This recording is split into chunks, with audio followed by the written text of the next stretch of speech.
Iya, eee, terima kasih kepada Mhm. Ibu Rahma yang telah memberikan waktu untuk saya bisa berbincang-bincang dengan, Ibu gitu ya. Mhm.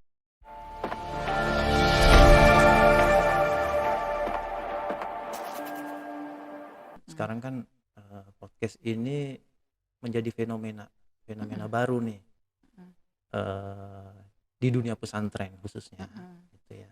Karena tidak semuanya pesantren, Punya ya punya mungkin, mhm. pemikiran untuk menghadirkan Mhm. podcast gitu ya. Mhm. Nah, di pesantren Gema Insan Cendekia ini, Mhm. eee, selangkah lebih maju, artinya Mhm. dia bisa menghadirkan podcast, eee, Mhm. di apa, di pesantrennya gitu loh. Nah, bisa diceritakan nggak Bu, ide awal gitu untuk, hadirnya podcast ini Mhm. dari mana gitu ide awalnya? Oh iya, heeh.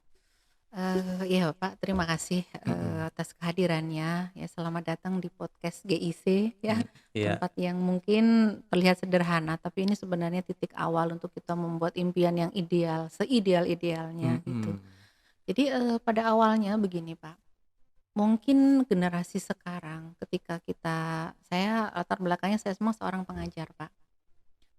Ketika kita berbicara hari ini, anak-anak itu lebih bermain dalam dunia maya dibanding dengan dunia realita. mhm, Artinya ketika kita sampaikan mereka, perjalanan dakwah rasul-rasul dulu seperti apa, perjalanan dakwah ulama-ulama dulu seperti apa, mereka harus mengadakan majelis taklim, mereka harus mengadakan pengajian yang istilahnya itu harus, eee, s apa ya, bertemu dengan audiens. Kemudian ketika di sini kita sampaikan bahwasanya, ada beberapa mata pelajaran misalnya muhadoroh yang mereka harus di apa namanya, dihadirkan di depan audiens, itu ternyata kurang menarik dalam pandangan mereka. Karena, di satu sisi generasi yang sekarang bisa dibilang generasi Z ini ya, begitu lahir mereka sudah terpapar teknologi dan mereka sudah terpapar oleh internet, di mana hubungan antar manusia itu komunikasinya sudah tidak berjalan antara kalau dulu arti komunikasi mungkin berbicara mhm, langsung, kemudian apa istilahnya bertemu, tapi sekarang arti komunikasi sudah jauh berbeda. Nanti kita bisa berkomunikasi tanpa bertemu, tanpa bersuara, bahkan tanpa harus mengenal siapa yang lawan bicara kita, gitu. Tapi ternyata setelah kita sampaikan bahwasanya apapun kondisinya dakwah harus tetap berjalan. Apapun kondisinya kamu harus tetap menjadi orang yang didengar, gitu. Baik dalam arti menyampaikan pemikiran Anda sendiri atau menyampaikan membawa pesan dari mungkin lembaga, dari membawa pesan dari agama, membawa pesan dari apapun gitu. Nah, ternyata setelah kita berikan berikan sedikit gambaran sebelumnya ya, bahwasanya, oh coba kita lihat, ulama-ulama besar, apa sih yang mereka perbuat? Mereka tidak lagi menghadiri pengajian-pengajian offline, tapi mereka mengumpulkan massa, mereka mengumpulkan istilah jamaah itu hanya berbicara di depan mic, gitu, yang kemudian disiarkan dan ternyata pula anak-anak kita itu ketika, ada satu perbedaan ketika mereka bicara langsung ke hadapan orang banyak ya, dengan ketika mereka berbicara di media sosial yang sebenarnya notabene-nya sama, mereka berhadapan dengan publik juga.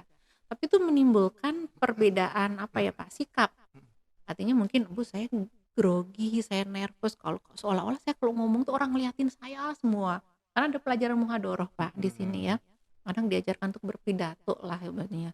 Tapi manakala, "Sok Nak sekarang kamu ngomong direkam sama ibu," mereka lebih santai ngomongnya. Padahal kayak kemarin ketika sampaikan tuh lihat ketika kamu seperti ini dan kita masukkan ke YouTube, kamu tuh ditonton banyak orang loh, dilihat view-nya mungkin ada 500. mhm. Artinya ya pada saat itu Anda sedang bicara dengan 500 orang, tapi tidak langsung.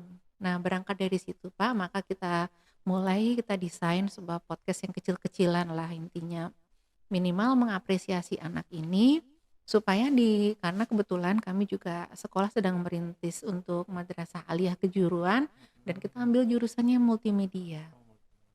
Betul, multimedia. Artinya mereka harus punya kemampuan berselancar di dunia maya tidak hanya sebagai, seorang yang pasif, tapi mereka harus mampu menyuarakan kamu punya pikiran apa atau kamu punya mendapat titipan apa untuk disuarakan gitu. Dan saya rasa podcast tempatnya. Kemudian di satu sisi, ketika di podcast sebenarnya kita mendudukkan orang yang istilahnya hampir tidak dipandang. Tapi ketika kita dudukkan di podcast itu mereka bisa mengungkapkan nilai-nilai yang kadang-kadang justru bagus ketika kita tangkap. Kalau dibilang, visi ke depannya adalah yang pertama itu sejalan dengan visi sekolah. Jadi kita ingin menciptakan peradaban Islam khususnya ya, kemudian peradaban umat secara lebih baik lagi, terutama di bidang multimedia, Pak, gitu. Jadi, yang kedua tujuannya adalah, supaya, tujuan jangka pendeknya dulu ya, Pak, jangka pendeknya adalah kita mengakomodir semua kegiatan di yayasan sebenarnya. Jadi itu, bagaimana kegiatan kita, apa yang kita perbuat, apa yang kita rasa, apa yang kita impikan, apa yang kita programkan itu sampai ke khalayak umum gitu. Dan salah satu cara yang memang, saya pikir lebih cepat sampainya adalah manakala kita membicarakannya dengan media gitu. Kemudian yang kedua adalah, eee, podcast ini ditujukan untuk mengambil intisari perjuangan dari orang-orang atau tokoh-tokoh yang kita pandang memang, memberikan motivasi positif ke kita. Iya. Kemudian yang ketiga, harapannya podcast ini melatih terutama siswa-siswa kita untuk mereka menjadikan ini sebagai laboratorium multimedia mereka.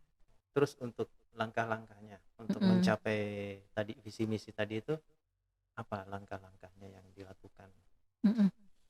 Jadi, saya memberikan, apa istilahnya ya Pak, target kepada anak-anak ini, terutama anak-anak yang, di saat ini bersekolah di aliyah kejuruan ya, untuk memang mereka memberikan konten-konten kreatif ya, yang nanti akan kita angkat ke podcast.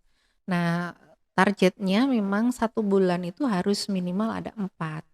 Jadi ada 4 tayangan, ada 4 tokoh yang kita hadirkan, kemudian dengan tetap kita masih, maksudnya satu topiknya masih kesan menginspirasi, dan itu bisa kita istilahnya kalau tadi saya sampaikan, maksudnya podcast tuh nggak perlu harus tokoh-tokoh siapapun, tapi yang jelas orang yang berpikiran positif, orang yang punya pandangan positif dan dia menularkan sisi positif itu pada orang lain gitu, itu bisa kita ajak berbicara, Oke. gitu. Jadi selain media dakwah juga media pembelajaran sebenarnya Media podcast ini ya? pembelajaran. Jadi kalau saya bilang ini adalah laboratorium, lab Mhm, multimedia mereka itu, mhm.